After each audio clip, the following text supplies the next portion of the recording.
ബിസ്മില്ലാഹിർ റഹ്മാനിർ റഹീം.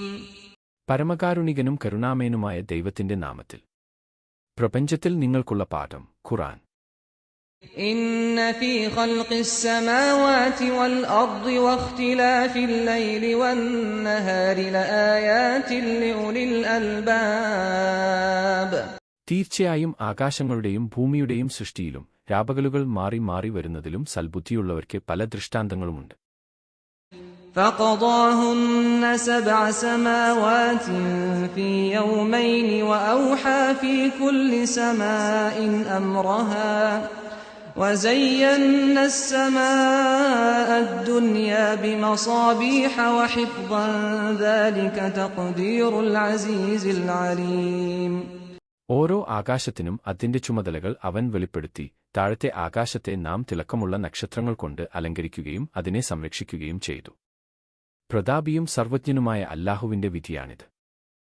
വസ്സമാഅ ബനൈനാഹാ ബിഐദിൻ വഇന്നാ ലമൂസിഊൻ. നമ്മുടെ ശക്തിയാൽ പ്രപഞ്ചത്തെ നാം നിർമ്മിച്ചു, അതിന് അതിന്റെ വിശാലമായ വിസ്തൃതി നൽകി.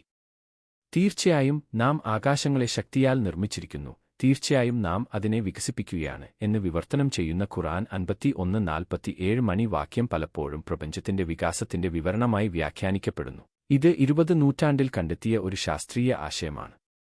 പ്രപഞ്ചത്തിന്റെ വികാസത്തിന്റെ ആദ്യകാല സൂചനയായി ചിലർ ഈ വാക്യത്തെ കാണുന്നു. പിന്നീട് ശാസ്ത്രീയ നിരീക്ഷണത്തിലൂടെ ഇത് സ്ഥിരീകരിച്ചു. പ്രപഞ്ചത്തിലെ മാറ്റങ്ങൾ, പ്രത്യേകിച്ച് വിദൂര വസ്തുക്കളുടെ പ്രപഞ്ചത്തിന്റെ വികാസവും ചുവപ്പ് മാറ്റത്തിന്റെ ഫലവും മൂലമാണ്. പ്രപഞ്ചം വികസിക്കുമ്പോൾ വസ്തുക്കൾക്കിടയിലുള്ള ഇടം നീളുന്നു. ഇത് ഗാലക്സികളും മറ്റ് ആകാശഗോളങ്ങളും പരസ്പരം അകന്നുപോകാൻ കാരണമാകുന്നു. ഈ വികാസം വിദൂര വസ്തുക്കളിൽ നിന്നുള്ള പ്രകാശം നീട്ടുന്നതിനും കാരണമാകുന്നു. ഇത് ചുവപ്പ് മാറ്റൽ എന്നറിയപ്പെടുന്ന ഒരു പ്രതിഭാസമായ സ്പെക്ട്രത്തിന്റെ ചുവന്ന അറ്റത്തേക്ക് അതിന്റെ തരംഗദൈർഘ്യം മാറ്റുന്നു.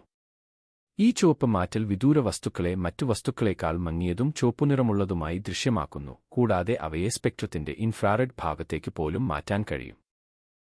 وزينا السماء الدنيا بمصابيح. അടുത്തുള്ള ആകാശത്തെ നാം നക്ഷത്രവിളക്കുകൾ കൊണ്ട് അലങ്കരിച്ചു.